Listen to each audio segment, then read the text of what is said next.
Assalomu alaykum ustakalar, yaxshimisizlar? Hamma ustalar har doim qimmat ishlarni ko'rsatadi, biz esa oddiy ishlarni ham ko'rsatamiz. Chunki rizqimiz hamma joyda bor.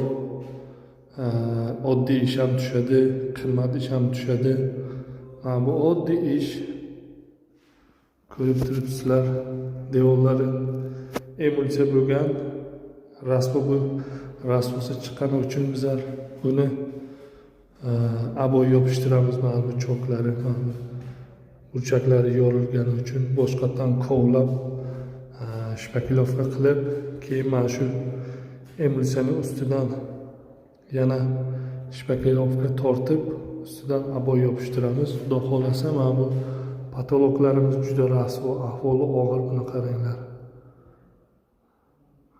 Pashshalar chishib ketgan. Shuni boshqatdan endi oppoq qilib kraskalab beramiz. Shu videomni YouTube platformasiga yuklayman. Agar iloji bo'lsa bitta like bosib qo'llab-quvvatlashingizni so'rab qolaman. Kimda qiziqish bo'lsa mana shu oddiy narsalarni ko'rsatib boraman. Unaqa hashamatli emas, chunki oddiylik. Mana qaranglar, qayerda ishlab yuribman. Mana ko'ringlar qanday ochiq joy. Bu yer bitta skladni, bir ofisini boshqatdan remont qilib beryapmiz. Bu birinchi uyimiz, yana hozir ikkinchi uyni ko'rsataman.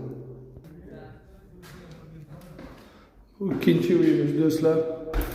Bu yerda oshxona bo'lgan. Bu yerda shu pishiriqlarni pishirib, shunaqa qorayib ketgan. Buni qaranglar, patologlari shunaqa qop-qora bo'lib ketgan. Shu yerda gazlarni yoqib ovqat pishirganda mana shu derazalarni ochmasdan qilgan, derazalarning ahvolini qaranglar.